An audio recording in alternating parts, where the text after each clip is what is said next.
Ministro, nós íamos muito bem na exploração das fontes alternativas de energia, fontes limpas, etc. O presidente, com grande entusiasmo, propalou o biodiesel, o etanol pelo mundo afora, e aí surge o pré-sal. Não corre o risco de haver um retrocesso neste primeiro projeto, que, aliás, é um projeto mais afinado com as questões contemporâneas, o problema do controle do clima? O senhor não tem isso? Acho que essa é uma questão a ser considerada sempre. Primeiro, nós não temos intenção de abandonar os projetos de energias renováveis. O presidente Lula assinou há um pouco mais de 10 dias, talvez 15 dias, um projeto que foi enviado para o Congresso de zoneamento agroecológico para o plantio da cana. O principal objetivo disso é estabelecer condições para nós termos um selo verde para a produção do nosso etanol. E evidentemente, isso vai fortalecer a produção de biocombustíveis também. Por quê? Porque hoje nós não conseguimos ocupar mercado. Um dos motivos é que nós temos uma contestação. Estão plantando cana na Amazônia, vão plantar cana no Pantanal. Então, esse projeto está dizendo assim, não vamos plantar cana na Amazônia, não vamos plantar no Pantanal, em outras áreas que sejam consideradas de zoneamento inadequado, não serão. Então, nós vamos continuar investindo nesses combustíveis alternativos. Agora, nós descobrimos a maior reserva de petróleo do Ocidente nos últimos 25 anos. Também não seria sensato a gente dizer, olha, vamos fazer o seguinte, nós não vamos usar isso porque é ecologicamente incorreto. Nós queremos fazer uma coisa que seja ecologicamente mais sustentável. Todo mundo sabe, o petróleo, ele tem uma economia finita, ele vai esgotar esses recursos. Eu acho que nós temos que explorar com sabedoria esses recursos do petróleo e, ao mesmo tempo, construir alternativas. Que o Brasil, talvez, tenha mais do que qualquer outro país. Sol, água, condições de produção, né, para fazer energia renovável. Ministro, nós falávamos há pouco sobre as obras do PAC, sobre o acompanhamento das obras do PAC. O Tribunal de Contas da União, com frequência, elenca uma série de obras que estão irregulares, segundo os conceitos técnicos, parâmetros dos auditores, e depois isenta algumas. O que o senhor acha desse procedimento do tribunal?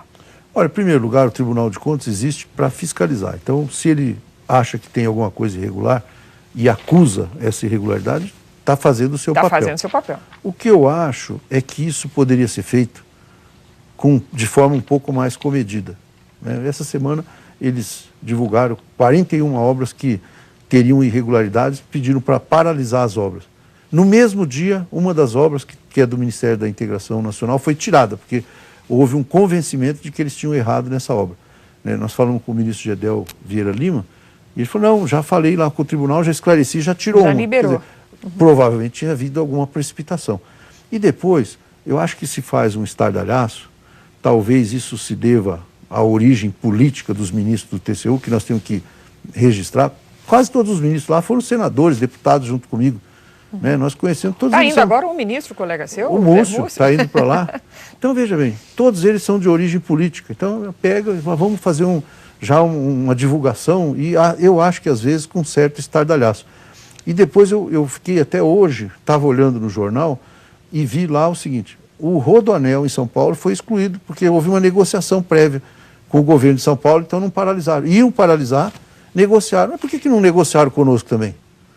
Qual é a diferença de tratamento que se justifica num caso como esse? Por que eu não pude ter a oportunidade de conhecer essa lista de obras e ver, não, se é esse problema aí, nós vamos resolver. Ou, não, aqui, olha, nós vamos demonstrar que não há problema. O que eu acho que não pode ficar essa coisa de lança suspeitas e depois não confirma. O metrô de Fortaleza, que está em execução, foi apresentado um relatório que diz que tinha superfaturamento de 225 milhões de reais. A última conta que eu vi já estava em 15 milhões. Quer dizer, mas foi divulgado que era 225 milhões. Então, eu acho que essas coisas nós precisamos afinar melhor. Ministro, por exemplo, no que diz respeito às obras, o Tribunal de Contas tem, como o senhor bem frisou, tem o seu papel de controlar, principalmente os gastos públicos e ver com muita cautela se está havendo desvio, etc. No entanto, muitas vezes a paralisação da obra pode sair mais cara do que a continuidade. Tem esse fator também, né? Eu acho assim, qualquer irregularidade tem que ser resolvida. Tem que ir, vai lá e resolve.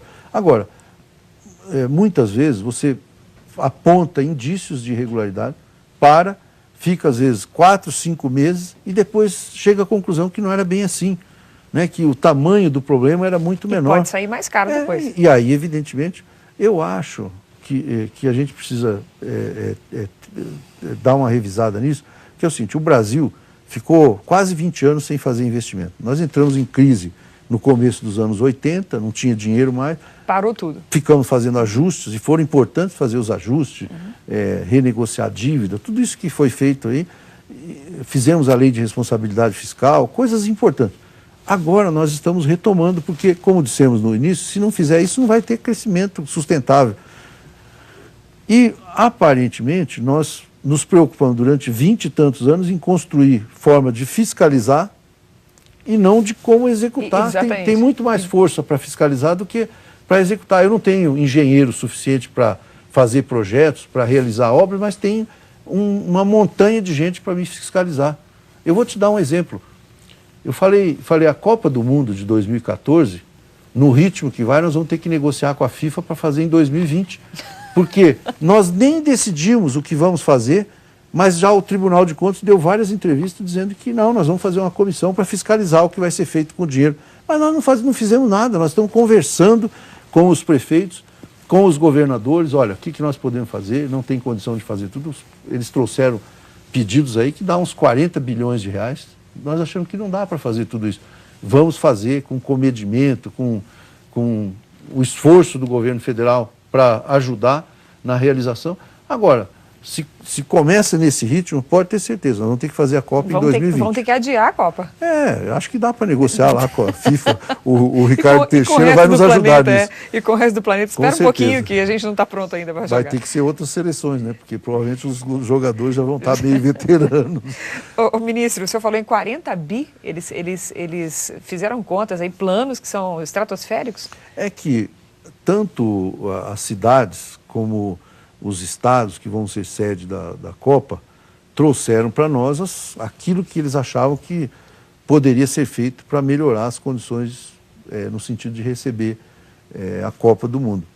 E, de fato, a impressão que eu tenho é o seguinte, que o pessoal aproveitou e colocou tudo aquilo que o Papai Noel não tinha trazido nos anos anteriores e isso foi acrescentado na lista. Então tem coisa que tem diretamente a ver. Nós precisamos ter estádios bons, nós vamos ter que ter corredores de acesso, os aeroportos vão ter que funcionar bem. Agora, às vezes o pessoal está falando, vamos fazer um contorno ferroviário, um contorno rodoviário, isso não tem diretamente a ver. E uma coisa que virou coqueluche é metrô, né? Todas as cidades querem ter um metrô para a Copa. Particularmente, eu acho que essa é uma discussão interessantíssima. Nós vamos ter que enfrentar, porque as grandes cidades enfrentam dificuldades de locomoção, de mobilidade, né? Mas eu duvido que a gente consiga começar um metrô agora para terminar em 2014, exatamente. Começo de 2014. O mais provável é ter um buraco no meio da cidade que, ao invés de ajudar, vai atrapalhar na realização da Copa. Então, acho que tem que ter uma separação disso. E depois combinar como é que a gente vai conseguir aplicar o dinheiro naquilo que for combinado. O senhor já deu um choque de realidade na turma? Não, o governo está conversando. Recebemos uma orientação do presidente Lula, que é o seguinte: nós vamos ajudar, mas nós queremos antecipadamente dizer, o governo federal topa ajudar nisso.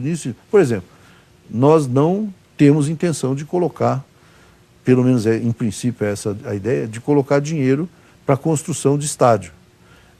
Também não vamos colocar para estacionamento, para fazer hotéis. Isso pode ser financiado para a iniciativa privada, o BNDES financia, a iniciativa privada faz.